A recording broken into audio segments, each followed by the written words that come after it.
বাবুরা, আমি বয়সে ছাড় বড় শয়তান। হয়ে বলে বাবা, বাবা তুমি পালিয়ে যাও বাবা, পালিয়ে যাও। তুমি যাও। বাবা ছাড়ো বাবা। আরে আরে আরে, ভালো করে দেখ, ভালো করে চেখে দেখ। ভালো করে বলে দিচ্ছি। লাগছে খুব।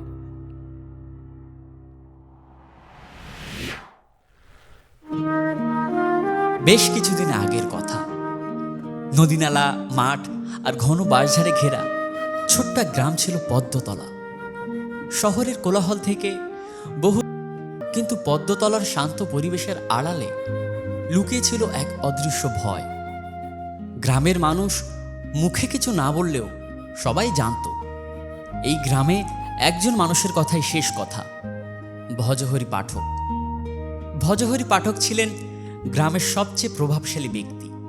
বিশাল জমি জমা, অর্থ সম্পদ আর রাজনৈতিক প্রভাবের কারণে গ্রামের অধিকাংশ মানুষই তাকে বেশ ভয় পেয়েই চলত।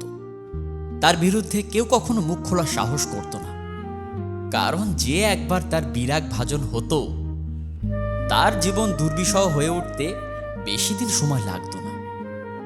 আর এই পদ্মতলা গ্রামের এক কোণে খড়ের ছাউনি দেওয়া ছোট্ট একটি কুঠিরে বসবাস করত ইলাবতী আর তার বৃদ্ধ বাবা দয়ারাম। দয়ারাম ছিলেন একজন সাধারণ কৃষক।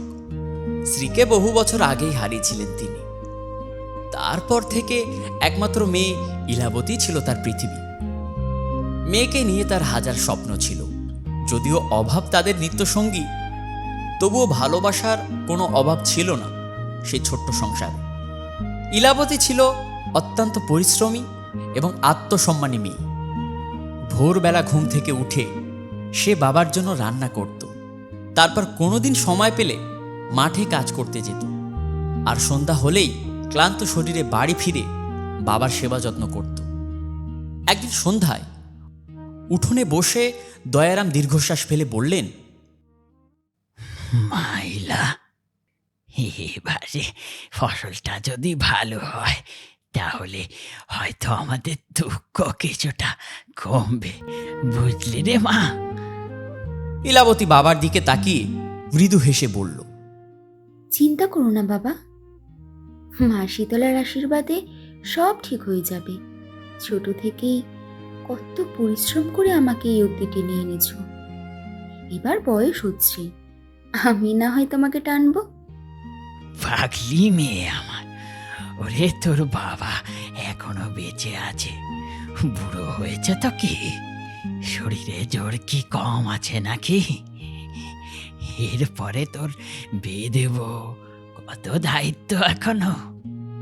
ওহ, তোমাকে ছেড়ে আমি কোথাও যাব না, মায়ের আদেশ।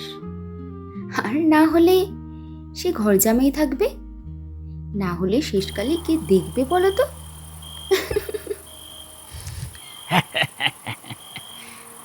কিন্তু ওই হাসির মাঝেও দয়ারামের চোখে উদ্বেগ ছিল বড্ড স্পষ্ট। কিছু মাস আগে চাষের জন্য বীজ, সার এবং অন্যান্য প্রয়োজনীয় সব জিনিস কেনার জন্য তিনি ভজহরি পাঠকের কাছ থেকে 25,000 টাকা ধার নিয়েছিলেন।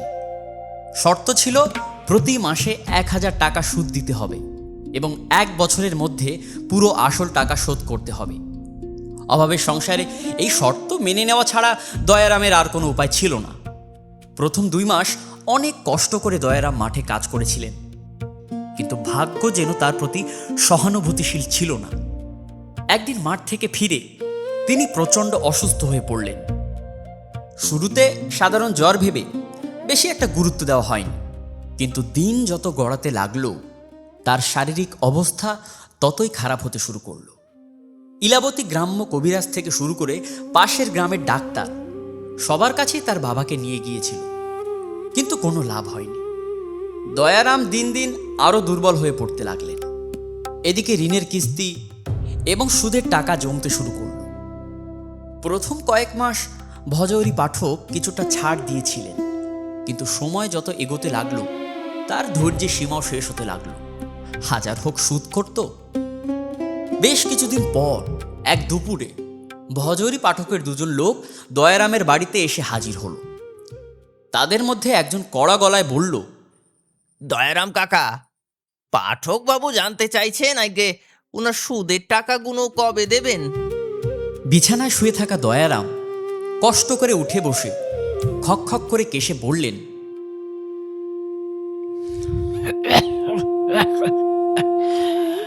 আর কিছুদিন সময় দাও বাবা। শরীরটা ভালো হলেই কাজ শুরু করব। সব টাকা শোধ করে দেব আমি। আমাকে আর কটা দিন সময় দাও। আমি হাত জোর করছি তোমাদের কাছে বাবা।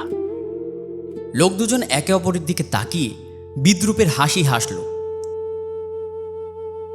আর অন্য একটা লোক বলে উঠল, ও পাঠক বাবু সময় দিতে বেশি পছন্দ করেন না। সাবধান করে দিয়ে গেলুম, পয়সাটা জোগাড় করে রাখো কেমন? আমরা আবার আসবো। কথাটা বলে তারা চলে গেল। সেদিন রাতের খাবার খেতে বসে ইলাবতী বাবার মুখের দিকে তাকিয়ে বুঝতে পারল তিনি খুব চিন্তায় আছেন। বাবা, তুমি এত চিন্তা করছো কেন? কি হয়েছে বাবা তোমার? দয়ারাম কিছুক্ষণ চুপ থেকে বললেন, আস্তে, এই নাও জল নাও বাবা। মানুষের কাছে ঋণী হয়ে বেঁচে থাকাটা খুব কষ্টের মা, বিশেষ করে যদি সেই মানুষগুলো ভজহরি পাঠকের মতো হয়। এখন কি করি? পেটের দায়ে হাত পেতেছিল মোয়ার কাছে। এসেছিল বাড়ি বয়ে কিছু লোক। পয়সা চায় মা, পয়সা। এই শরীরে পয়সা কনে পাই মারে। তোর মাটাও আমাকে অকালে ছেড়ে চলে গেল। ঠাকুর আমাকে কেন নেয় না? তোর বিয়েটা দিতে পারলে মরতুম কোনো খালে বিলে গিয়ে মরতুম।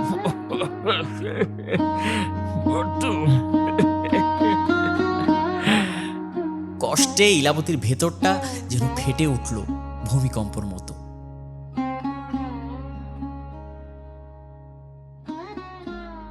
যত কষ্টই হোক, যেভাবেই হোক, পাঠকবাবুর টাকা আমরা শোধ করে দেব। দেখো, নাও এবার ওষুধটা খেয়ে নাও তো, লক্ষ্মী বাবা আমার। ঢক ঢক করে ওষুধ গিলে মেয়েটার কথায় দয়ারাম মনে মনে যেন মৃদু হাসলে। ওষুধ খেয়ে সুস্থ হওয়ার থেকেও সে যেন ইলাবতীর কথায় নতুন করে প্রাণ ফিরে পেল। কিন্তু সেই হাসির আড়ালে লুকিয়ে ছিল এক অজানা আশঙ্কা। কয়েকদিন পর গ্রামের গ্রীষ্মের প্রখর রোদ্দুরের মধ্যেও ইলাবতী মাঠে কাজ করতে যায় একা একা। সেদিন বিকেলে বাড়ি ফেরার পথে গ্রামের কয়েকজন মহিলা তাকে দেখে ফিসফিস করে বলতে শুরু করলো, শুনেছিস ভানু, ওই পাঠক বাবু নাকি দয়ারাম খুড়োর ওপর খুব নেগে আছে। ঋণের টাকা না দিলে কেউই তো রেহাই পায় না। এমনি পড়তে আছে, কবে না পুরো পেটকে যায়।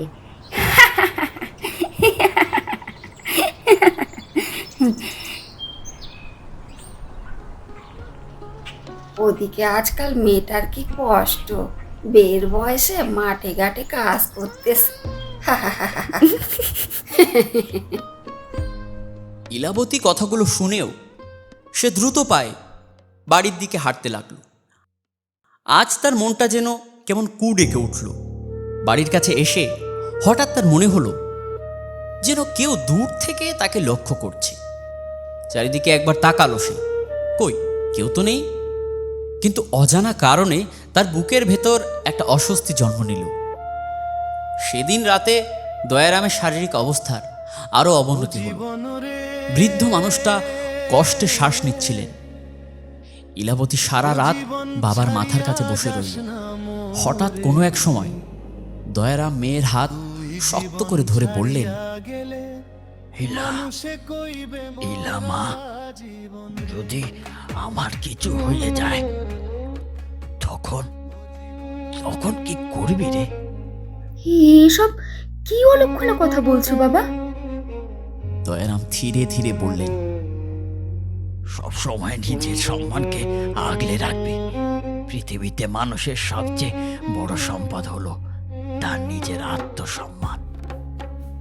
এর থেকে বড় কিছু হয় না মা। ইলাবতীর চোখ ভিজে উঠল। তোমার তোমার কিচ্ছু হবে না বাবা, তুমি ভালো হয়ে যাবে। দেখবে আগের মতো আমরা মাঠে যাব, লাঙল দেব, শীতকালে পিঠে বানাবো, তারপর গরমে পাকা আম কুড়িয়ে আনবে আমার জন্য, আরো কত কি। কিন্তু সেই রাতের নিস্তব্ধতার মাঝে যেন কোনো অদৃশ্য অশুভ ছায়া তাদের কুঁড়ে ঘরটিকে ঘিরে ফেলেছিল। দূরে কোথাও শিয়ালের ডাক ভেসে আসছিল, আর পদ্মতলার আকাশে জমতে শুরু করেছিল এক অজানা অন্ধকার, যে অন্ধকার খুব শীঘ্রই ইলাবতীর জীবনের সমস্ত আলো কেড়ে নিতে চলেছে। অন্যদিকে ভজহরি পাঠকের লোকজনের আনাগোনাও বেশ বেড়ে গিয়েছিল। প্রথম দিকে তারা শুধু খোঁজ খবর নিত, পয়সা জোগাড়ের কথা বলতো, কিন্তু পরে তাদের কথাবার্তায় হুমকি সুর আরও বেশি স্পষ্ট হয়ে উঠতে লাগলো। একদিন দুপুরে ইলাবতী বাড়ির উঠোনে ধান শুকাচ্ছিল। তখনই ভজহরি পাঠকের খাস লোক মহিনুর সেখানে এসে দাঁড়ালো। ইলাবতী, আরে ও ইলাবতী, পাঠক বাবু তোমার সঙ্গে কিছু কথা বলতে চান। ইলাবতী মাথা না তুলেই বলল, যা বলার এখানেই বলুন মহিনুর কাকা। মহিনুর কিছুক্ষণ চুপ থেকে বলল, সব কথা সবার সামনে বলা যায় না, বুঝলে মেয়ে। আজ রাতে পাঠক বাবুর বাড়িতে একবার চলে এসো। তোমাদের সুদের হারটা তো বেড়েই চলেছে, সেটা খেয়াল আছে কি বাপ মেয়ের? আর সে ঋণের ব্যাপারেই কিছু বোঝাপড়া আছে, সেটা নিয়েই কথা হবে আশা করি। Mind it. কথাটা বলেই মহিনুর চলে গেল। ইলাবতীর মনটা হঠাৎ করে অস্থির হয়ে উঠল। সেদিন রাতে অনেক ভেবেচিন্তে সে পাঠক বাড়ির দিকে রওনা দিল। তার মনে একটাই আশা ছিল, হয়তো ভজহরি পাঠক আরও কিছুটা সময় দেবেন, আর না দিলে সে হাত জোড় করে বলবেন বাবার অসুখের ব্যাপারে। ভজহরি পাঠকের বিশাল বাড়িটা রাতে আরও ভয়ঙ্কর লাগছিল। বাড়ির এক কর্মচারী তাকে ভেতরে নিয়ে গিয়ে একটা বেতের মোড়ায় বসতে বললেন। ইলাবতী বেশ কিছুক্ষণ ধরে বসে মনে মনে যেন কী সব বিড়বিড় করছে। বাবা, ইয়া বড় বাড়ি, আর আর ওদিকে কি? এ একটা একটা হাতির দাঁত মনে হচ্ছে। এর কিছুক্ষণ পর ঘরে প্রবেশ করলেন ভজহরি পাঠক। বয়স 50-এর কাছাকাছি হলেও তার চোখের চাহনিতে এমন কিছু ছিল যা ইলাবতীর অন্তরটা অস্বস্তিতে ভরিয়ে দিল। আরে থাক থাক, বসো ইলাবতী, ওঠার কি প্রয়োজন? মৃদু হাসি দিয়ে বললেন তিনি। না না বাবু। ইলাবতী দাঁড়িয়ে কিছুক্ষণ পর বলল,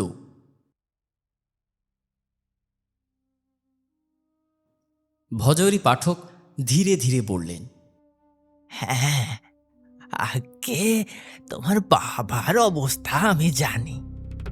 টাকা শোধ করা এখন তোমাদের পক্ষে বেজায় কঠিন, তাই না ইলাবতী? ইলাবতীর চোখে আশার ঝলক দেখা দিল।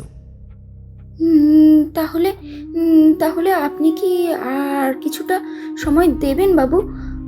আমার আমার বাবার বড় মারণ রোগে ধরেছে। আমি একলা মেয়ে, কোথায় পাই বলুন তো অতগুলো টাকা বাবু? আমি আমি আপনার পায়ে পড়ছি বাবু।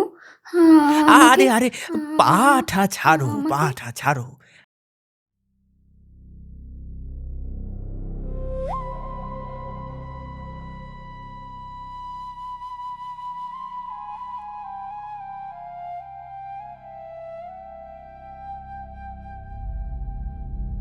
এরপর বেশ ভালোভাবেই ইলার সমস্ত শরীরের দিকে চেয়ে হঠাৎ একটা নিঃশ্বাস ফেলে ভজহরি পাঠক ইলাবতীর খুব কাছে গিয়ে বলে, সব সমস্যারই সমাধান আছে ইলাবতী, তবে তার জন্য কিছু মূল্য দিতে হয় অথবা কিছু রাখতে হয়।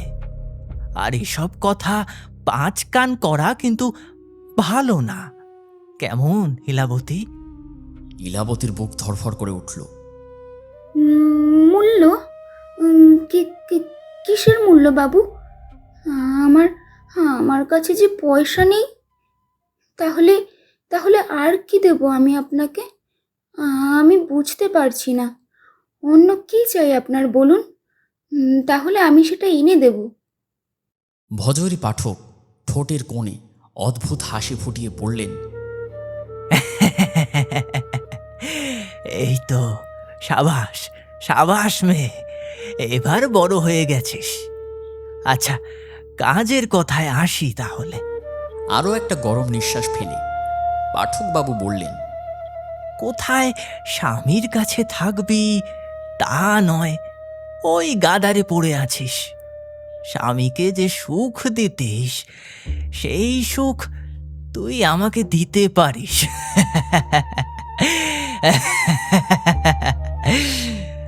একটা রাত, শুধুমাত্র একটা রাত আমার বাড়ি থাক, আমি তোকে সোনায় মুড়ে দেব, বাবার অসুখের টাকাও দেব। হ্যাঁ, কি রাজি তো নাকি?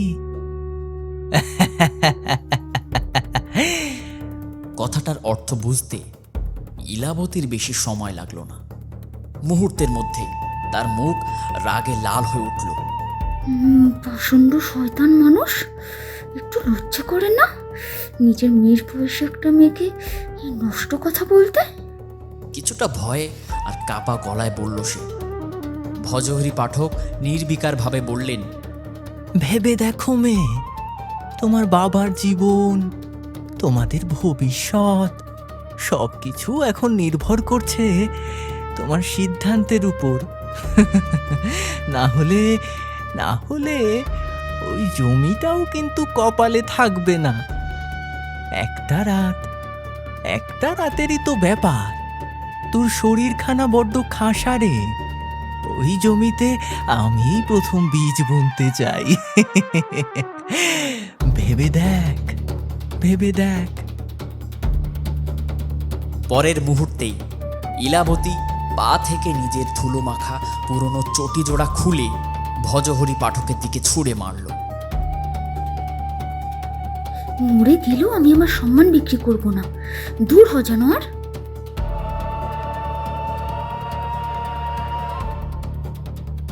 কথাটা বলে সে দ্রুত ঘর থেকে বেরিয়ে এলো।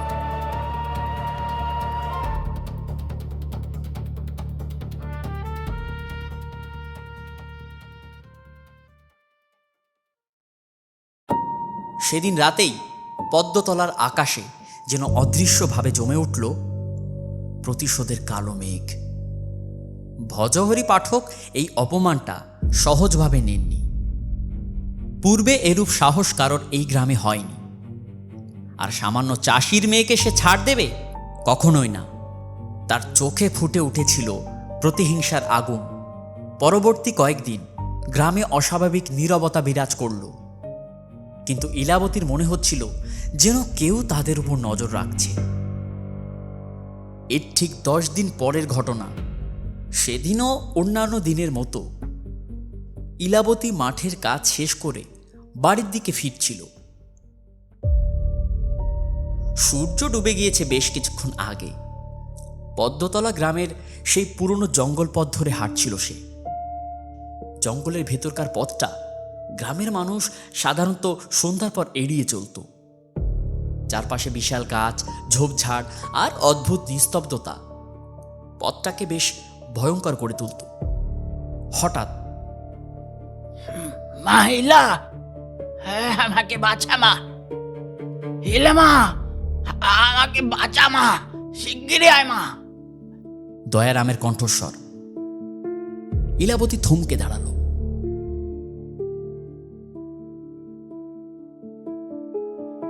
ইলা, আমি এখানে, আমাকে বাঁচা, না হলে এরা আমাকে মেরে ফেলবে মা। বাবা, বাবা, আমি আসছি বাবা। তোমার তোমার কি হয়েছে বাবা? চিৎকার করে উঠল ইলাবতী। কণ্ঠস্বরটা জঙ্গলের গভীর থেকে আসছিল। এক মুহূর্ত দেরি না করে সে সেদিকে দৌড়ে গেল। তার অজান্তেই অন্ধকারের আড়ালে কয়েক জোড়া চোখ তাকে অনুসরণ করছিল। জঙ্গলের ভেতরে ঢুকতেই সে দেখল, তাকে দেখে বেশ অসহায়, দুর্বল আর আতঙ্কিত লাগছিল। বাবা, বাবা কি হয়েছে তোমার? আর আর তুমি এখানেই বা কেন, এই গভীর জঙ্গলে?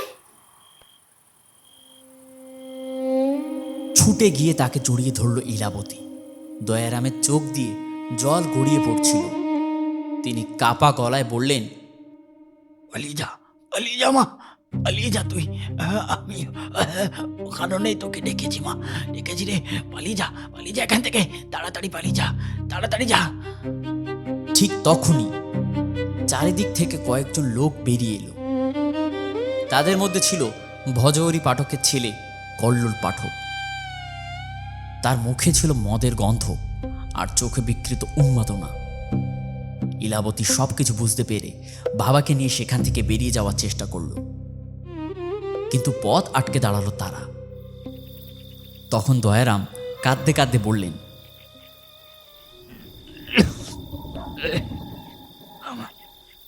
আমার মেয়েকে ছেড়ে দাও, ওর কোনো দোষ নেই। যা শাস্তি দেওয়ার আমাকে দাও বাবারা। আমি সময় মতো তোমাদের টাকা দিতে পারিনি বাবা, ওকে ছেড়ে দাও তোমরা। ও আমার একটা মাত্র মেয়ে, ওকে ছেড়ে দাও। মা মরা মেয়ে, আমাকে মেরে ফেলো। কেউ তার কথা শুনল না। ইলাবতী শেষবারের মতো বাবার হাত ধরে দৌড়ে যাওয়ার চেষ্টা করল। চলো বাবা, এখান থেকে চলো, ওঠো। চলো বাবা, এখান থেকে চলো, ওঠো। ঠিক সেই মুহূর্তে রাতের নিস্তব্ধতা ভেদ করে ভজহরি পাঠকের ছেলে সহ পোষা চেলা চামুন্ডাগুলো তাদের নিয়ে তামাশা করতে লাগলো। এই তুই বুড়োটাকে ধর, আর আমি ওর মেয়েটাকে ধরছি। ছাড়ো, আমার চুল ছাড়ো। এর ফল কিন্তু ভালো হবে না বলে দিচ্ছি। লাগছে খুব। পাশে থাকা বৃদ্ধ দয়ারাম তারই মেয়ে সর্বনাশ হওয়া দেখছে নিজের চোখের সামনে। ও, এবার আমার একটু দে। ওরে একা খাবি কেন? বেঁচে থাকলে প্রতি আমি রাতে বয়সে খেতে পারবি। বড় হয়ে তোমাদের পায়ে ধরছি বাবু। ওকে যেতে দাও বাবু, ওর কোনো দোষ নেই। তোমরা আমাকে মেরে ফেলো, বদলে ওকে যেতে দাও বাবু। ও আমার এই একটা মাত্র মেয়ে, আমরা ভাবটাও নাই মরুক। ওকে যেতে দাও বাবু, দোয়াই বাবু। ওকে যেতে দাও। ও সর্বনাশ করো না তোমরা, ও সর্বনাশ করো না, আমার সামনে ও সর্বনাশ করো না। ওকে যেতে দাও, দোয়াই বাবু, ওকে যেতে দাও। ক্ষমা? কিসের ক্ষমা? আমার বাবা এই গায়ের সবচেয়ে নামী ব্যক্তি, তার মুখে জুতো ছোড়ার সময় কোথায় ছিল এই কাকুতি মিনতি? কোথায় ছিল এই ভয়? হ্যাঁ, বেশ্যা মেয়ে ছেলে কোথাকার। হ্যাঁ, ছাড় শয়তান, ছেড়ে দে। বাবা, তুমি পালিয়ে যাও বাবা, তুমি পালিয়ে যাও, তুমি যাও। এই তোরাও আয়, চেখে দেখ একবার পুরো বাংলাদেশের বগুড়ার দই দেখ। আরে আরে আরে ভালো করে দেখ, ভালো করে চেখে দেখ। তবে এই যাত্রায় আর বোধহয় রক্ষে হলো না ইলাবতীর। ক্ষুধার্ত নেকড়ের মতো সকলে ছিঁড়ে ভুড়ে খুকরে ভক্ষণ করতে লাগলো তার সদ্য যৌবন ভরা শরীর। দয়ারামেরও যেন সময় ঘনিয়ে এসেছে। নিজের চোখের সামনে এই অত্যাচার যেন আর সে দেখতে পাচ্ছে না। বাবা, আমায় একটু দে। ওরে একা খাবি কেন? বেঁচে থাকলে প্রতি রাতে খেতে পারবি।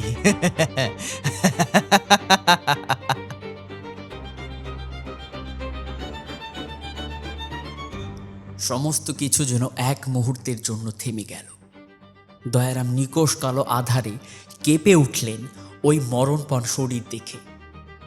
তারপর ধীরে ধীরে মাটিতে লুটিয়ে পড়লেন। তার ওঠবার শক্তি আর নেই। লীলাবতীর চোখ বিস্ময়ে বড় হয়ে গেল। বাবা, বাবা! সে নিজের সমস্তটা শক্তি প্রয়োগ করে ছুটে গিয়ে বাবাকে জড়িয়ে ধরল।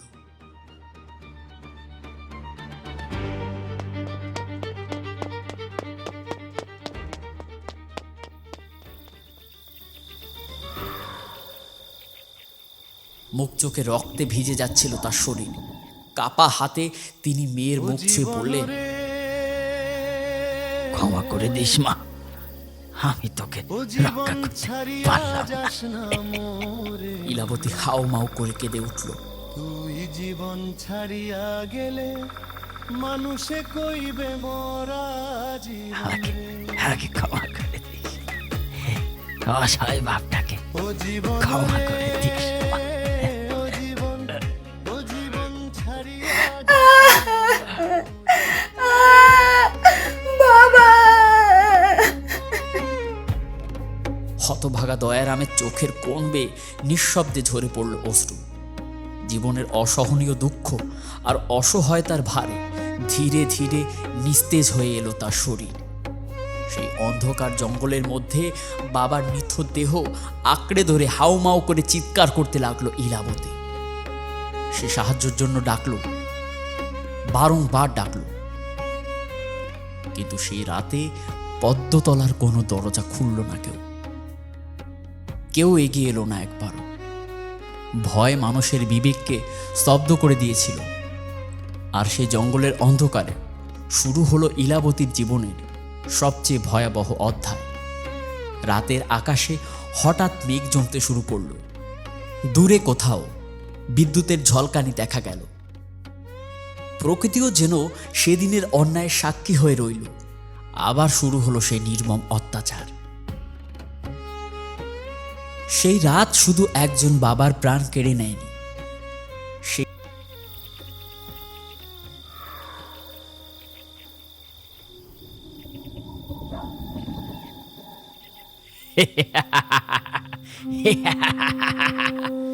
ছাড়বি না, ছাড়বি না ওকে। আবার শুরু হলো সেই নির্মম অত্যাচার। চল শালা বুড়োর বাচ্চা, এবার এটা ধর শালা, আমার বাবার গালে জুতো মারা দেখাচ্ছি। বলদা, ভালো। এবারে দেখাচ্ছি, দাঁড়া কামান দাঁড়া শালা। পুরো ডব কামান করলো। এবার আর আমার হারানোর কিচ্ছু নেই।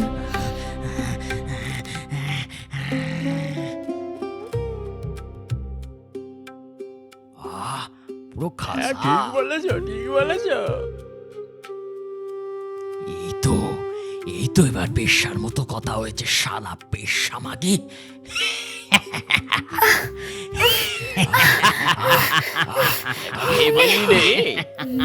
পুরোটা সামনে ওকে দেবো খালাস। যত পারিস।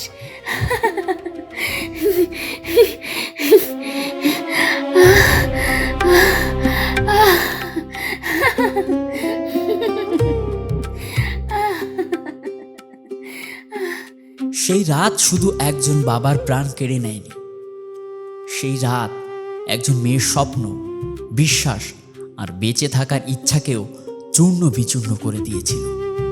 আর ঠিক সেই রাত থেকেই পদ্মতলার ভাগ্যের চাকা এমনভাবে ঘুরতে শুরু করেছিল যার পরিণতি কেউ কল্পনাও করতে পারেনি। কয়েকদিন ধরে গ্রামের মানুষ ফিসফিস করে শুধু একটাই কথা বলছিল, দয়ারাম আর লীলাবতীর মৃত্যুর কথা। কিন্তু আশ্চর্যের বিষয়, কেউ প্রকাশ্যে কিছু বলতে সাহস করছিল না। যারা সেই রাতের ঘটনার আভাস পেয়েছিল তারাও ভজহরি পাঠকের ভয়ে মুখ বন্ধ করে রেখেছিল। দয়ারামের কুড়ে ঘরটা কয়েকদিনের মধ্যেই পরিত্যক্ত হয়ে পড়ল। উঠোনের তুলসী গাছটা ধীরে ধীরে শুকিয়ে যেতে লাগলো। সন্ধ্যা নামলে গ্রামের মানুষ ওই বাড়ির পাশ দিয়ে হাঁটত না। কিন্তু আসল ভয়ের শুরু তখনও হয়নি। ইলাবতীর মৃত্যুর ঠিক 1 সপ্তাহ পর, সেই দিনটা ছিল শনিবার। সেদিন রাত প্রায় 12টা নাগাদ গ্রামের এক যুবক রতন ঘরের বাইরে বেরিয়েছিল তার অসুস্থ গরুর খোঁজ নিতে। চারিদিকে অস্বাভাবিক নীরবতা। হঠাৎ সে শুনতে পেল, রতন, কিন্তু তার মাথা কোথায় যাস বাবা? গভীর ঘুমে আচ্ছা ওদিকে চল। রতনের বুকের ভিতর কেমন একটা শীতল অনুভূতি ছড়িয়ে পড়ল। ওদিকে কোথায় চল বাবা? আবার সেই ডাক। অদ্ভুত এক মোহের মধ্যে পড়ে গেল রতন। পারছিস না? মনে হলো যেন তাকে যেতেই হবে, ভাবছিস? যেন কেউ তাকে টানছে। চিনতে ধীরে ধীরে সে পারছিস পিছনে না? তার দিকে অগ্রসর হতেই বাড়ি যাব। কি হলো বাবা? তোর মাকে চিনতে পারছিস না? কি এত ভাবছিস? এদিকে আয়, চল বাড়ি যাব। অদ্ভুত এক মোহের মধ্যে পড়ে গেল রতন। মনে হলো যেন তাকে যেতেই হবে, যেন কেউ তাকে টানছে। ধীরে ধীরে সে পেছনে ফিরল, আর তার দিকে অগ্রসর হতেই তারপর তাকে আর পাওয়া যায়নি। মুহূর্তের মধ্যেই সমস্ত কিছু যেন অদৃশ্য হয়ে গেল, আর একটা ফ্যাকাশে শব্দ চারিদিক থেকে কোথাও যেন উড়ে যাচ্ছিল। তারপর পরের দিন সকালে গ্রামের মানুষ জঙ্গলের ধারে রতনের নিথর দেহটা খুঁজে পেল। তার চোখ দুটো বিস্ফোরিত, মুখে চরম আতঙ্কের ছাপ। আর এই ঘটনাটা পুরো গ্রামে আতঙ্ক ছড়িয়ে দিল। কিন্তু এটাই শেষ ছিল না। এরপর প্রতি শনিবার গভীর রাতে একই ধরনের ঘটনা ঘটতে লাগলো। কেউ বাবার গলা শুনতে পেত, কেউ মায়ের, আবার কেউ বা স্ত্রীর। আর যারা সেই ডাকে সাড়া দিয়ে বাইরে যেত বা পেছন ফিরে তাকাতো, তাদের অনেকেই আর ফিরে আসতো না। পদ্মতলার মানুষের মধ্যে একটা ভয়ানক বিশ্বাস জন্মাতে শুরু করল যে ইলাবতী ফিরে এসেছে। কেউ বলতো সে নাকি প্রতিশোধ নিতে এসেছে, অন্যায়ের বিচার করতেই তার আত্মা এখনো মুক্তি পায়নি। কিন্তু সবাই একমত ছিল একটি বিষয়ে, শনিবার রাত 12টার পর কেউ ঘরের বাইরে বেরোবে না। এমনকি গ্রামের মহিলারাও সন্তানদের ভয় দেখিয়ে বলতো, রাতে বাইরে যাস না, না হলে ইলাবতী ডেকে নিয়ে যাবে। হ্যাঁ, সময়ের সঙ্গে সঙ্গে আরও একটি ভয়ঙ্কর গুজব ছড়িয়ে পড়ল। গ্রামে ছেলে সন্তান জন্মানোর হার কমে যেতে শুরু করেছে। অনেক গর্ভবতী নারী অস্বাভাবিক সমস্যার সম্মুখীন হচ্ছিলেন।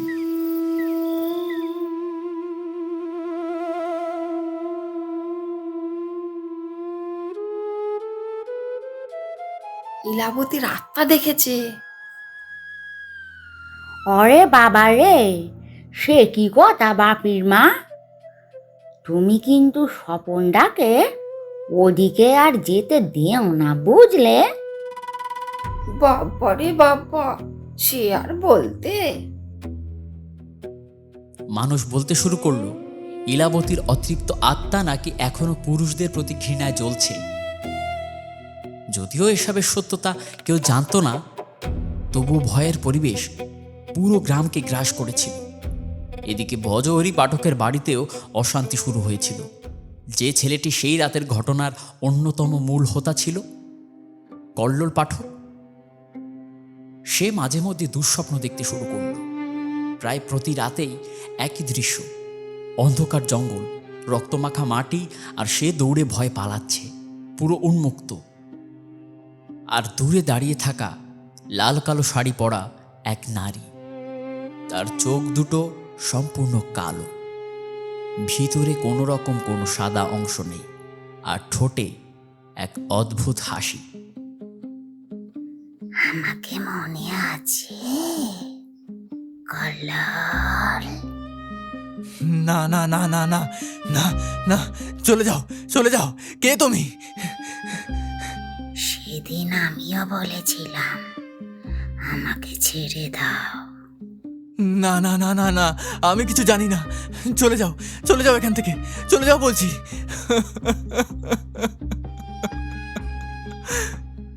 এমন সময় চিৎকার করে ঘুম ভেঙে যেত তার। ধীরে ধীরে সে মানসিকভাবে অস্থির হয়ে উঠতে লাগলো। কিন্তু তার বাবা ভজহরি পাঠক এসবে কুসংস্কার বলে উড়িয়ে দিলেন।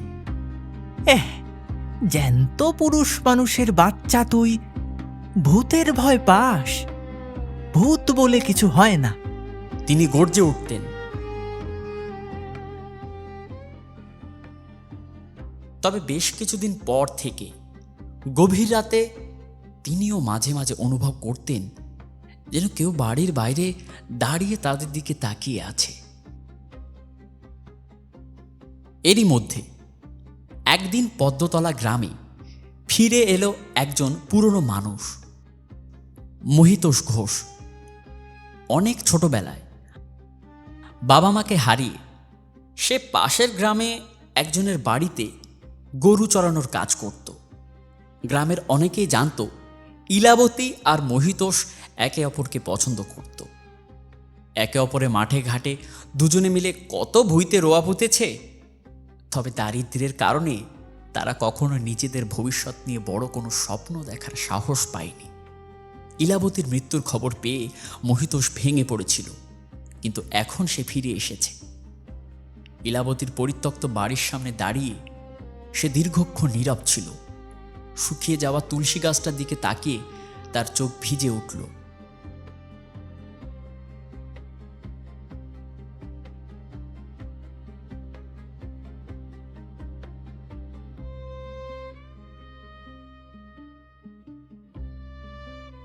বিড়বিড় করে বলল সে। সেদিন সন্ধ্যায় গ্রামের কিছু মানুষ মহিতোষের সঙ্গে দেখা করতে এলো। তাদের চোখে আতঙ্ক। মহিতোষ, মহিতোষ রে, আমাদের বাঁচা তুমি, বাঁচা বাবা। আহা, কি কি হয়েছেটা কি? বলছি ইলাবতীকে তুমি চিনতে, হয়তো তোমার কথা ও শুনবে। মহিতোষ অবাক হয়ে সবার দিকে তাকালো। তা আমি কি করতে পারি? এক বৃদ্ধ বললেন, ওর কষ্টটা আমরা বুঝিনি। সেদিন সেদিন আমরা ভয় দরজা খুলিনি। হয়তো এটাই আমাদের শাস্তি। যদি ইলাবতী সত্যি ফিরে এসে থাকে তাহলে সে অকারণে এটা করছে না।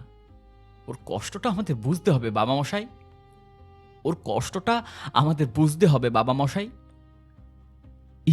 ইলা, ওর কষ্টটা আমাদের বুঝতে হবে বাবা মশাই। সেই রাতেই মোহিত সিদ্ধান্ত নিল সে সত্যিটা জানবে। যে অন্যায় ইলাবতীর জীবনে নেমে এসেছিল তার বিচার হওয়া উচিত। এরপর শনিবার রাত, ঘড়িতে ঠিক 12টা। পুরো পদ্মতলা গ্রাম এখন নিস্তব্ধ। সবাই দরজা জানালা বন্ধ করে ঘরের ভেতরে, কিন্তু একজন মানুষ ইচ্ছাকৃতভাবে বাইরে দাঁড়িয়েছিল, আর সে অন্য কেউ নয়, মহিতোষ ঘোষ। তার বুক ধুকপুক করছিল, ভয় নয়, বরং এই ভেবে যে মৃত্যুর পরও সে তারই ইলাবতীর সাথে একবার দেখা করার সুযোগ তো পাবে। হঠাৎ ঠান্ডা বাতাস বইতে শুরু করল। চারপাশের গাছের পাতাগুলো অস্বাভাবিকভাবে নড়তে লাগল। দূরে কোথাও শিয়ালের ডাক ভেসে এলো, আর তারপর মহিতোষের বুক কেঁপে উঠল। হ্যাঁ, এই কণ্ঠস্বর তার বড় চেনা, কিন্তু এখন তুলনামূলকভাবে একটু ভারী হয়েছে। তবে সে এই কণ্ঠস্বরটাকে খুব ভালো করে চেনে। আবারও একটা অদ্ভুত স্বরে ডাক, মহিতোষ। ধীরে ধীরে সে পিছনে ঘুরে দাঁড়ালো। দূরে কুয়াশার মধ্যে একজন দাঁড়িয়ে আছে। লাল কালো সেই শখের শাড়িটা, যেটা আগের বছর গ্রীষ্মমেলায় অমূল্য জেঠুর দোকান থেকে দুজনে মিলে কিনেছিল। এলোমেলো চুল, সেই চোখ, সেই মুখ। মহিতোষের গলা শুকিয়ে গেল। সে থরথর করে কেঁপে উঠে বলল, ইলা। কিছুক্ষণ নীরবতা, তারপর ধীরে ধীরে সে ছায়ামূর্তি এগিয়ে এলো। একসময় মহিতোষ দেখতে পেল ভয়ঙ্কর রূপের আড়ালেও সেই পরিচিত মুখটা রয়েছে আজও, যে মুখকে সে একসময় নিজের ভবিষ্যৎ হিসেবে দেখেছিল। ইলাবতীর চোখে তখন আর আগের সেই ভয়ঙ্কর ক্রোধ নেই, বরং সেখানে জমে আছে গভীর বেদনা। মহিতোষ একটু করুণ স্বরে কাপা গলায় বলে উঠল, তোকে আমি বাঁচাতে পারিনি রে ইলা, বাঁচাতে পারিনি। কিন্তু আমার খুনিদের মধ্যে এখনো যে একজন বেঁচে আছে মহি, সে এখনো বেশ শান্তিতে বেঁচে আছে। সে এখনো বেশ শান্তিতে বেঁচে আছে আমার আর আমার বাবাকে হত্যা করে। তার কণ্ঠে ছিল অসীম যন্ত্রণা। আমার বাবা বিচার পায়নি, আমিও বিচার পাইনি। মহিতোষ বুঝতে পারল ব্যাপারটা। এই অতৃপ্ত আত্মা শুধু প্রতিশোধ নয়, ন্যায় বিচারও চাইছে মহিতোষ। আর সেই বিচার সম্পূর্ণ না হওয়া পর্যন্ত পদ্মতলায় শান্তি ফিরবে না, ফিরবে না শান্তি।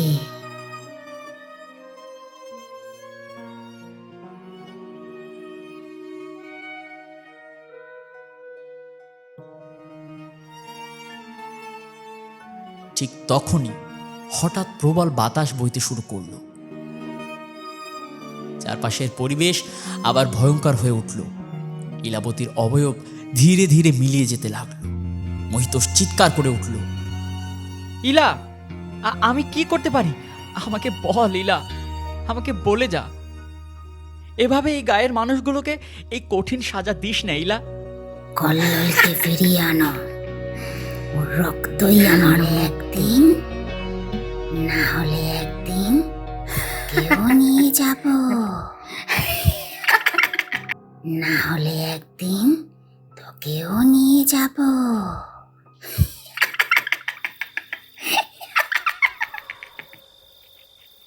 যা, দূর হয়ে যা আমার সামনে থেকে। যা যা যা, দূর হয়ে যা, দূর হয়ে যা। পরের মুহূর্তেই সবকিছু নিস্তব্ধ হয়ে গেল। মহিতোষ একা দাঁড়িয়ে রইল অন্ধকারের মধ্যে।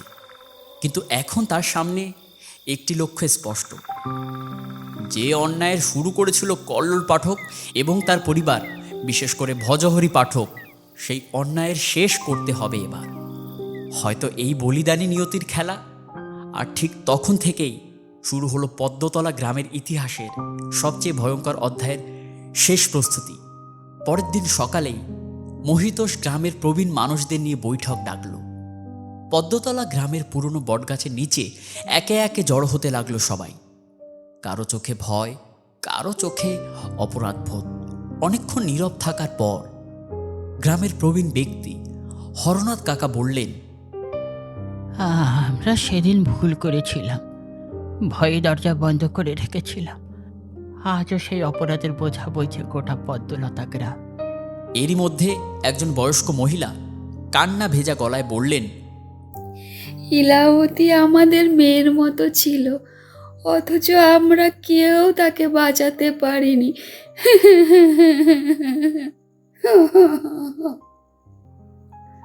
ওরে বাবা রে, সে কি কথা বাপির মা। মোহিত সবার দিকে তাকিয়ে বলল, যদি সত্যি তোমরা সবকিছু শেষ করতে চাও, তাহলে সাহস দেখাতে হবে। ইলাবতী শুধুমাত্র কল্লোলকে ফিরে পেতে চায়। ওর মরণ যাত্রায় ওই ওকে পুরোপুরি শেষ করেছিল। কিন্তু ওরা এখন কোথায়?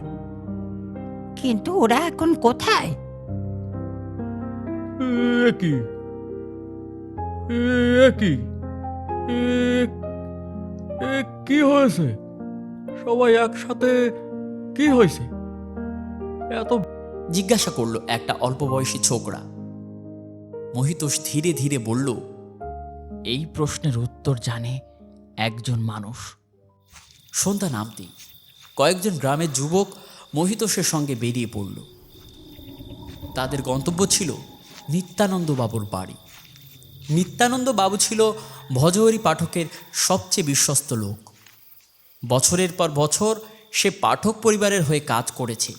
সমস্ত বেআইনি কাজের মূলের খবরদাতা ছিলেন এই মানুষটা। তবে ইলাবতীর মৃত্যুর পর থেকে সেও অস্বাভাবিক আতঙ্কে দিন কাটাচ্ছে। হঠাৎ এতজনকে নিজের বাড়ির সামনে দেখে সে বেশ ঘাবড়ে গেল। এ কি হয়েছে? সবাই একসাথে কি হয়েছে? এত ভিড় আমার বাড়ির সামনে? মহিতোষ শান্ত গলায় বলল, আমাদের শুধু একটা উত্তর চাই, ভজহরি পাঠক আর কল্লোল কোথায় আছে? আর যদি কোনো রকম কোনো ছলনা করো তবে এর ফল কিন্তু খারাপ হবে নিত্যানন্দ বাবু। আপনি নিশ্চয় জানেন এ গায়ের অবস্থা এখন। নিত্যানন্দ বাবু চুপ করে রইল, আর কিছুক্ষণ পর বেশ চিন্তামগ্ন খতম করে তাদের বলল, আমি কিছু জানি না। এনারা বড় মানুষ, কখন কোথায় যায় আমি কি জেনে রেখেছি নাকি? কিন্তু গ্রামের মানুষ এবার আর পিছু হটার মতো অবস্থায় ছিল না। পাশে থাকা একজন বলল, এই যে নিত্যানন্দ, সেদিন আমরা ভুল করেছিলাম, আজ আর করব না। যদি সত্যি সত্যি জানো তাহলে বলে দাও, নয়তো এই অভিশাপ কোনোদিন শেষ হবে না। হতেও তো পারে ইলাবতীর পরের চারা তুমি। নিত্যানন্দের মুখ ফ্যাকাশে হয়ে উঠল। কিছুক্ষণ মাথা নিচু করে বসে রইল। অবশেষে গভীর শ্বাস ফেলে বলল। সবাই নিস্তব্ধ হয়ে গেল। মহিতোষ বুঝতে পারল তাদের পরবর্তী কাজ শুরু হয়ে গেছে। 2 দিন পর মহিতোষ এবং বলছি, ওরা দক্ষিণেশ্বরের কাছে একটা কালী মন্দিরের আশ্রমে আছে। ভজহরি পাঠক মনে করে কোনো সাধুর আশীর্বাদে ওই অশুভ শক্তির থেকে বাঁচা যাবে। সবাই নিস্তব্ধ হয়ে গেল। মহিতোষ বুঝতে পারল তাদের পরবর্তী কাজ শুরু হয়ে গেছে। 2 দিন পর মহিতোষ এবং নিত্যানন্দ দক্ষিণেশ্বরের উদ্দেশ্যে রওনা দিল। অনেক খোঁজাখুঁজির পর তারা একটি পুরনো আশ্রমের সন্ধান পেল। সেখানে সত্যি ভজহরি পাঠক, তার স্ত্রী মল্লিকা এবং কল্লোল আশ্রয় নিয়েছিল। কল্লোলের চেহারা আগের মতো ছিল না, চোখের নিচে কালি জমেছে, মুখে আতঙ্কের ছাপ স্পষ্ট। প্রতিদিন একই দুঃস্বপ্ন তাকে তাড়া করে বেড়াতো। হঠাৎ মহিতোষ তাদের সামনে গিয়ে দাঁড়ালো। ভজহরি পাঠক তাকে দেখে বিস্মিত হয়ে বললেন, বড্ড চেনা চেনা লাগছে। ও, রাখাল বলে খেপাতাম। ও মহিতোষ, যাকে তুই এখানে কেন? নমস্কার পাঠকবাবু। হ্যাঁ, নমস্কার নমস্কার।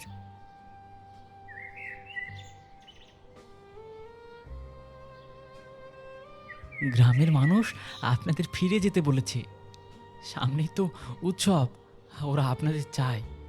ভজহরি পাঠক সন্দেহের চোখে তাকালেন।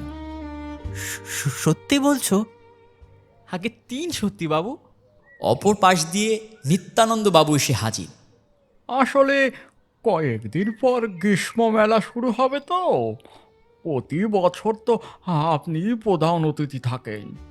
গ্রামের মানুষ চায় সব আগের মতো হয়ে যাক। পাঠক বাবু একের পর এক যেন চমক পাচ্ছে আর কেঁপে কেঁপে উঠছে। ও শালা, তুই এটাকে এনেছিস? আগে আগে কি করি বলুন বাবু, গ্রামের লোক আপনি ছাড়া তো মানতেই চাইছে না যে এবারে মেলার ফিতেটা অন্য কেউ কাটুক। কল্লোল হঠাৎ বলে উঠল। আমি গ্রামে ফিরবো না। তার কণ্ঠে স্পষ্ট ভয়। ও এখনো আছে, এখনো আছে ও। সে বিড়বিড় করে বলল,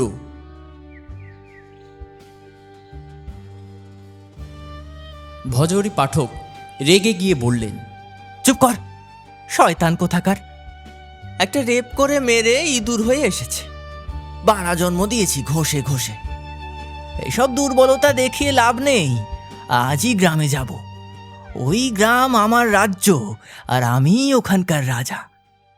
সামান্য ভূতের ভয় পালিয়ে এসেছি এই তোমাদের জন্য মল্লিকা।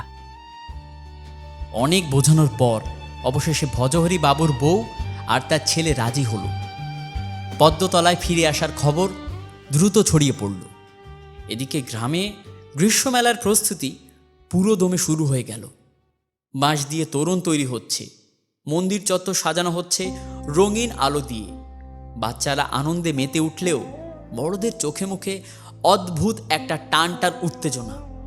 কারণ সবাই জানতো এই মেলা শুধু উৎসব নয়, এটাই হতে পারে বহু বছরের অন্যায়ের বিচার। আর যে বিচার পেলে এই গ্রাম অনেক দিক থেকে সুরক্ষা পাবে। মহিতোষ সেই শনিবার রাতেও ইলাবতীর সঙ্গে দেখা করার জন্য জঙ্গলের ধারে অপেক্ষা করছিল। রাত ঠিক 12টা বাজতেই চারপাশের বাতাস ঠান্ডা হয়ে উঠল। কিছুক্ষণ পর ধীরে ধীরে আবছা অবয়ব ফুটে উঠল। ইলাবতী, ইলাবতী, কোথায় তুমি? মহিতোষ নিচু গলায় বলল, ওরা ফিরেছে ইলাবতী, আমি পেরেছি আমি পেরেছি। তোমার হত্যাকারীকে এই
ও একটা কালকুট যে আমার সাথে রাত কাটানোর প্রস্তাব দিয়েছিল। মানছি আমার বাবা দেনা শোধ করতে পারেনি, কিন্তু একটা বাবার বয়সী লোক হয়ে একটা মেয়ে সমতুল্য মেয়েকে কোন রূপে কেউ এমন ভাবে বলে? এই পদ্মলতা গ্রামটাকেও নিজের হাতের মুঠোয় করে রেখেছে ওই পাঠক পরিবার। বুঝলে মহিতোষ, আমার মুক্তি এখানে।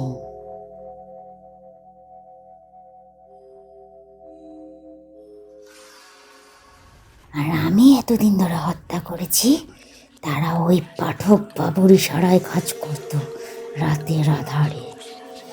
মহিতোষের আর কিছু বলার ছিল না। চোখ নামিয়ে নিল সে বুঝতে পারছিল প্রতিশোধের আগুন ইলাবতীকে ভেতর থেকে শেষ করে দিচ্ছে। এই বিচার এবং বিপ্লব দুটোই প্রয়োজন এখন। পরের দিন সকালে ভজহরি পাঠকের পরিবার পদ্মতলায় ফিরে এলো। তাদের দেখে গ্রামের মানুষ স্বাভাবিক আচরণ করলেও প্রত্যেকের মনে একটাই প্রশ্ন ঘুরছিল, মেলার রাতে কি ঘটবে? গ্রীষ্মমেলার প্রথম দিনের জন্য সব প্রস্তুতি সম্পূর্ণ হলো। ঠিক করা হলো এবার মধ্যরাত অর্থাৎ 12টার পর বিশেষ পূজার মাধ্যমে মেলার সূচনা হবে। কারণ গ্রামের পুরোহিত ঘোষণা করেছেন,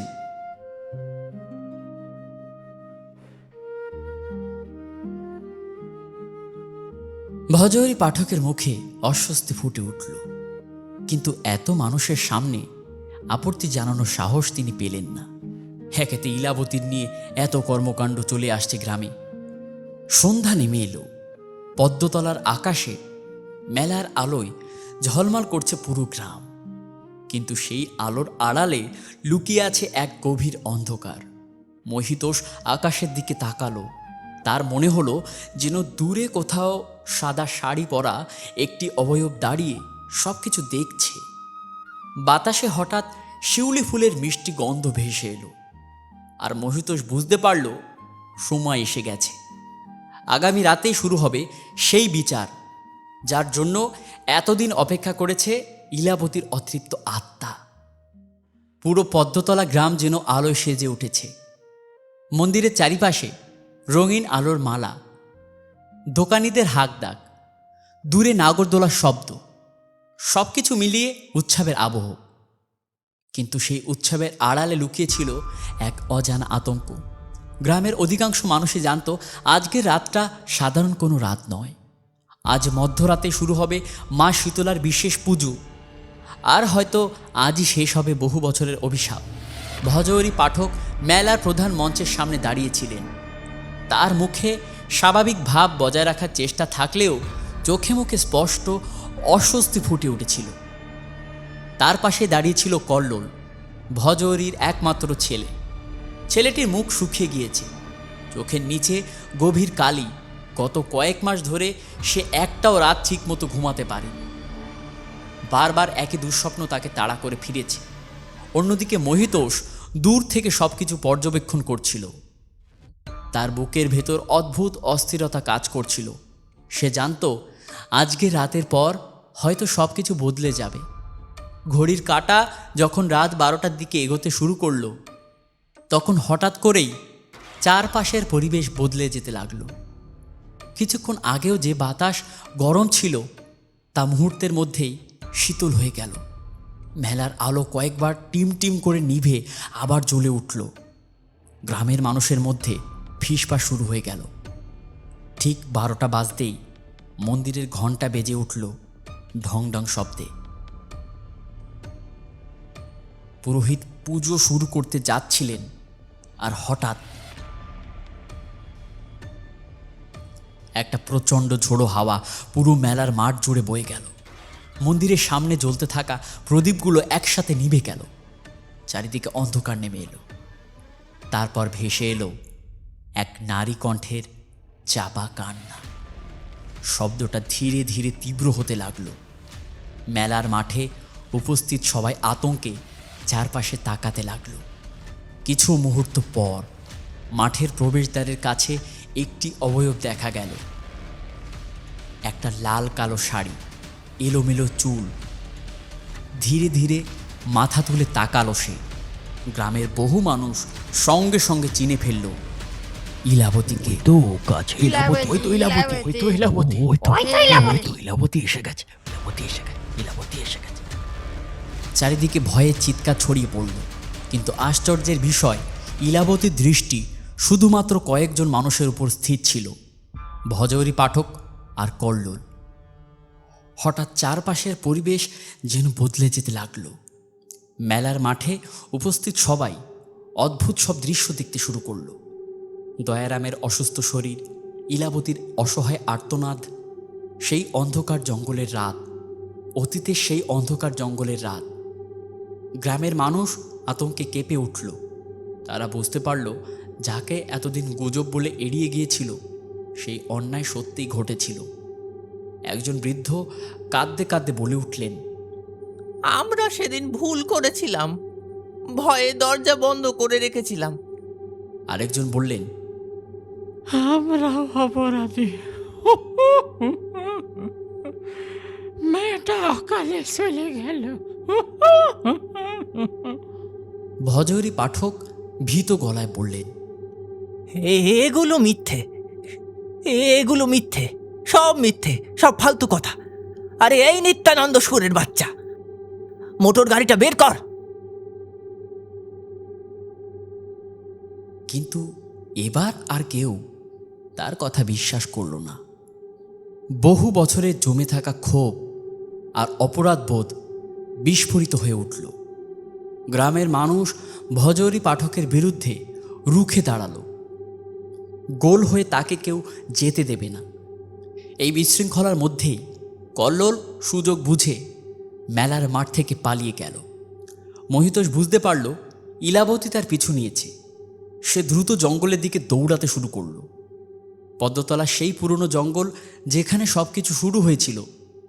কল্লোল প্রাণপণে দৌড়াচ্ছিল। হঠাৎ তার সামনে ইলাবতী এসে দাঁড়ালো।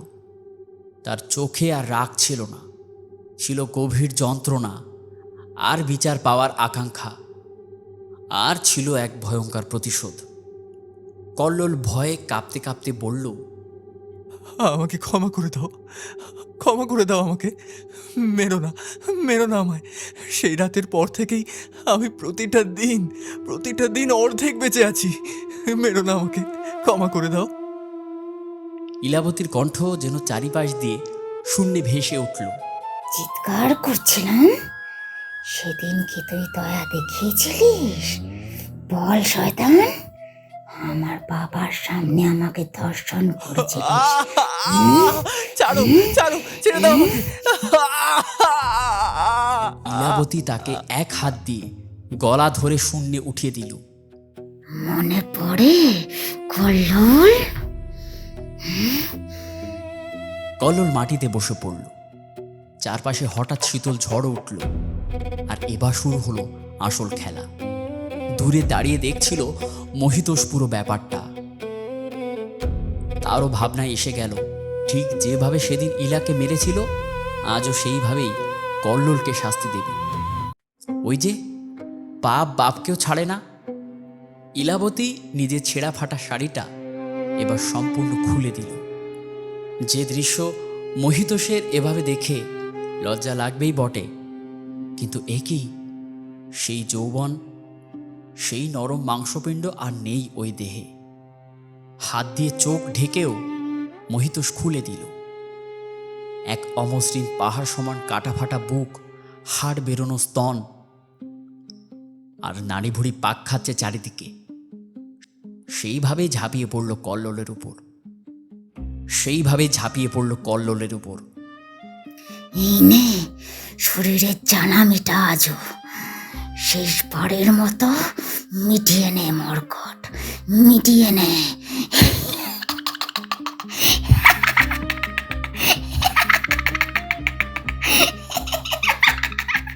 জঙ্গলের গাছপালাগুলো প্রচণ্ডভাবে দুলতে লাগলো, আর কিছুক্ষণ পর সব কিছু আবার নিস্তব্ধ হয়ে গেল আগের মতো, যেন এর আগে সেখানে কিছুই ঘটেনি। মহিতোষ যখন দৌড়ে সেখানে পৌঁছালো, তখন অনেক দেরি হয়ে গেছে। কল্লোলের নিথর দেহ পড়েছিল জঙ্গলের মাটিতে, আর কিছুটা দূরে দাঁড়িয়েছিল ইলাবতী। কিন্তু আজ তার অবয়ব আগের চেয়ে অনেক শান্ত, অনেক ফুরফুরে। তাকে এই প্রথমবার দেখে মনে হচ্ছে কয়েক মাস আগে জীবিত অবস্থায় ইলা এমনই ছিল। মহিতোষ এক পা করে ধীরে ধীরে তার দিকে এগিয়ে গেল। বেশ কিছুক্ষণ তার দিকে তাকিয়ে ইলাবতীকে বলে, এবার সব শেষ হয়ে গেছে, তাই না ইলা? ইলাবতী আকাশের দিকে তাকিয়ে রইল। তারপর মৃদু কণ্ঠে বলল, আর এই গ্রামও মুক্তি পেল পাঠক পরিবারের থেকে। এবার ছেলেহারা ভজহরি বাবু দমে যাবে, মহিতোষের চোখ ভিজে উঠল। তুই কি এবার চলে যাবি রে ইলা? আমার সময় শেষ হয়ে এসেছে মহিতোষ। এই পৃথিবী যে আর আমার জন্য নয়, আমাকে এবার বহু দূর পাড়ি দিতে হবে। এই সমস্ত কিছু লেখাই ছিল রে, না হলে তুই এভাবে এই মুহূর্তে আমার সাথে থাকতিস না রে। ইলাবতী তার দিকে তাকালো। দীর্ঘক্ষণ পর তার চোখে সেই পুরনো কোমলতা ফিরে এসেছিল, সেই আগের মতো। মহিতোষ কাপা গলায় বলল, পরের জন্মে দেখা হবে তো বল? মহিতোষ চোখের জল আটকে রাখতে পারল না, টপ টপ করে পড়তে লাগলো মাটিতে। ধীরে ধীরে ইলাবতীর চারিপাশে এক কোমল আলো ছড়িয়ে পড়তে লাগলো। যদি ভালোবাসা সত্যি হয়, তাহলে কোনো বিদায়ই শেষ বিদায় হয় না পাগল। ভালো থাকিস।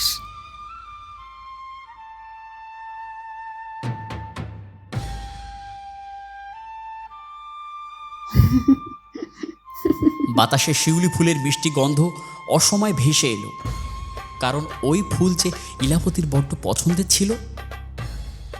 দূরে মন্দিরে ঘণ্টা বেজে উঠল আবারও, হয়তো মেলা শুরু হয়েছে। ইলাবতী শেষবারের মতো মহিতোষের দিকে তাকালো। বাছুরগুলোকে দেখিস পাগলা গণেশ।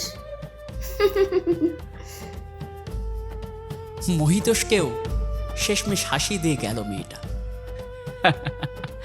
দেখবো রে ইলা, দেখবো। তুইও ভালো থাকিস যেখানে থাকিস। এরপর অনেকক্ষণ সে ওই একই জায়গায় আকাশের দিকে তাকিয়ে দাঁড়িয়ে রইল। পরের দিন সকালে খবর পাওয়া গেল ভজহরি পাঠককে পুলিশ গ্রেপ্তার করেছে। দীর্ঘ তদন্তের পর তার অপরাধের প্রমাণ মিলেছে প্রচুর। বহু বছরের সাজা অপেক্ষা করছিল তার জন্য। পদ্মতলা গ্রাম ধীরে ধীরে স্বাভাবিক জীবনে ফিরে এলো। এবার শনিবার রাতের ভয়াবহ ডাক আর কেউ শুনতে পায়নি। মানুষ আবার নিশ্চিন্তে রাত কাটাতে শুরু করলো। দয়ারামের কুড়ে ঘরের জায়গায় গ্রামের মানুষ একটি ছোট্ট স্মৃতিস্তম্ভ তৈরি করল। অন্যায়ের বিরুদ্ধে নীরব থাকাও এক ধরনের অপরাধ। আর ভালোবাসা, সত্যিকারের ভালোবাসা কখনো মৃত্যু দিয়ে শেষ হয় না। পদ্মতলার আকাশে সেদিন হালকা বাতাস বইছিল। হেঁটে যাওয়ার সময় মহিতোষ মৃদু হাসল ইলাবতীর বাড়িটার দিকে তাকিয়ে। তার মনে হলো সেই বাতাসের সঙ্গে কোথাও যেন ইলাবতীর শান্ত কণ্ঠ ভেসে আসছে, আর আসছে শিউলি ফুলের গন্ধ। আমি মুক্তি পেয়েছি। এভাবেই শেষ হলো পদ্মতলা গ্রামের ইলাবতীর করুণ অথচ ন্যায় বিচারের গল্প।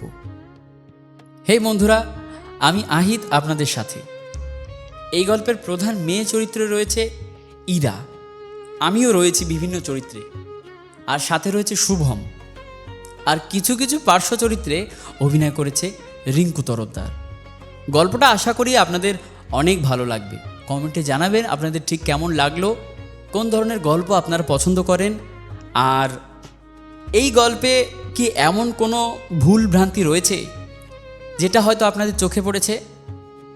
যদি থাকে তাহলে অবশ্যই কমেন্টে জানান। সঠিক উত্তর যে দিতে পারবে তার নাম আমরা পরের সপ্তাহে গল্পে জানাবো। ধন্যবাদ। অবশ্যই গল্পে একটা হাইপ দিয়ে দিও যদি শেষ অবধি শোনো, আর নতুন হলে সাবস্ক্রাইব করো, গল্পটা একটা লাইক দিও। দেখা হচ্ছে আবার পরের গল্পে। বাই।